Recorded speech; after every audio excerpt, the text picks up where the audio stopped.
Bismillahirrahmanirrahim. Assalamualaikum warahmatullahi wabarakatuh. Alhamdulillah, hari ini kita masuk di tema 6, subtema 2, membangun masyarakat sejahtera, pembelajaran yang pertama. Pekan kemarin Siti ikut ibunya ke balai desa. Ibu Siti bersama dengan ibu PKK lainnya hendak mengikuti pelatihan membatik. Pelatihan membatik diprogramkan oleh pemerintah desa tempat tinggal Siti. Pelatihan diadakan dengan tujuan untuk meningkatkan kesejahteraan masyarakat desa.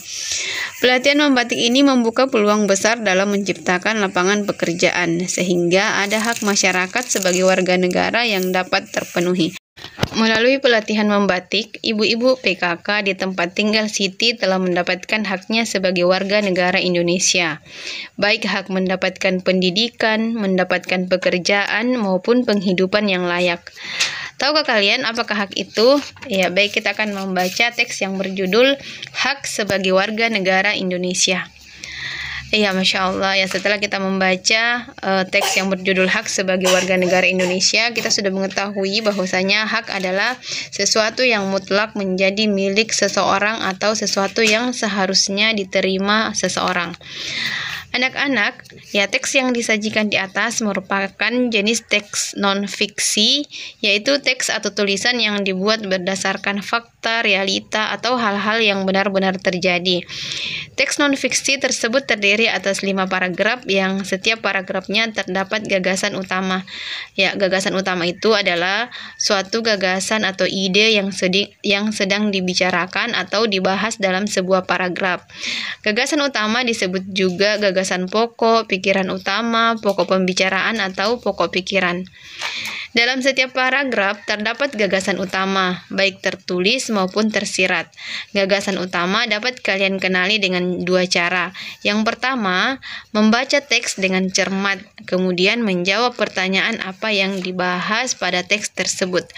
Kedua, menemukan kalimat utama pada setiap paragraf, kemudian menarik kesimpulan gagasan-gagasan utama setiap paragraf dan menyimpulkan gagasan utama teks. Kalimat utama adalah kalimat yang bersifat umum dan mengandung gagasan utama.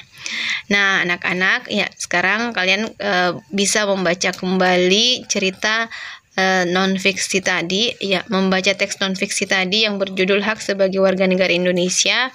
Kemudian tentukan apa kalimat utama dan apa gagasan utama di setiap paragraf.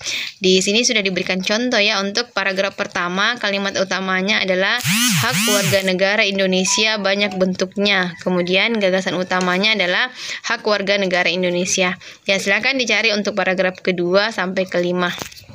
Nah, anak-anak, kalian telah mengetahui beberapa hak warga negara Indonesia. Hak-hak warga negara Indonesia tersebut ditetapkan dalam Undang-Undang Dasar Negara Republik Indonesia tahun 1945. Ada beberapa pasal yang mengatur tentang hak-hak warga negara Indonesia. Misalnya, hak yang pertama yaitu mendapatkan perlindungan hukum, ada pada pasal 27 ayat 1. Kemudian mendapatkan pekerjaan dan penghidupan yang layak, ya, ada pada pasal 27 ayat 2. Kemudian ikut serta dalam upaya bela negara, ada pada pasal 27 ayat 3. Kemudian yang keempat tentang berserikat dan berkumpul serta mengeluarkan pikiran ada di dalam pasal 28E ayat 3. Hak tentang kemerdekaan memeluk agama dan beribadah menurut agama dan kepercayaan masing-masing pada pasal 28E ayat 1. Kemudian ikut serta dalam usaha pertahanan dan keamanan negara pada pasal 30 ayat 1. Kemudian mendapatkan pendidikan pada pasal 31 ayat 1. Bebas memelihara dan mengembangkan nilai-nilai budaya nasional pasal 28C ayat 1.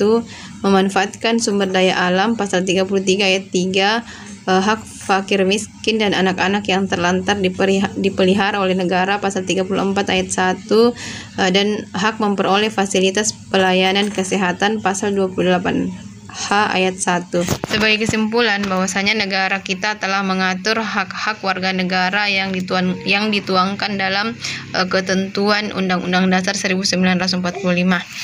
Nah, anak-anak, tadi kita sudah melihat di depan ya tentang bagaimana ibu-ibu PKK di tempat tinggal Siti yang sudah mahir membatik.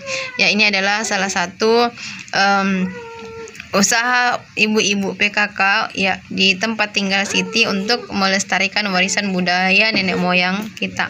Mengapa demikian? Ya karena batik adalah salah satu identitas budaya Indonesia. Bahkan sejak tahun 2009 UNESCO telah mengakui bahwa batik merupakan warisan budaya bangsa Indonesia. Batik ini memiliki beragam motif yang mencerminkan identitas dari tiap-tiap daerah. Oleh karena itu, batik menjadi salah satu akar budaya bangsa Indonesia yang wajib dilestarikan oleh setiap warga negara Indonesia. Melestarikan budaya bangsa Indonesia termasuk upaya mempertahankan kemerdekaan Negara Kesatuan Republik Indonesia. Cara lainnya dapat dilakukan dengan sikap cinta tanah air, membina persatuan dan kesatuan, serta rela berkorban untuk kepentingan bangsa dan negara. Sebagai contoh, upaya mempertahankan kemerdekaan Negara Kesatuan Republik Indonesia. Contoh sikap mempertahankan kemerdekaan yaitu cinta tanah air. Adapun perilakunya yaitu melestarikan budaya bangsa, membeli produk dalam negeri, mengikuti segala kegiatan saat 17 Agustus dan sebagainya. Ya demikian juga membina persatuan dan kesatuan, ya perilaku yang mencerminkan yaitu menolong siapa saja tanpa membedakan suku, berteman dengan siapa saja yang baik akhlaknya, ikut kegiatan gotong royong di kampung. Kemudian sikap rela berkorban, perilakunya yaitu sikap membela negara ketika dibutuhkan, mengedepankan kepentingan sosial di atas kepentingan pribadi, dan mematuhi tata tertib yang berlaku. Demikianlah pembelajaran kita hari ini. Insya Allah kita lanjutkan di pertemuan yang akan datang. Wassalamualaikum warahmatullahi wabarakatuh.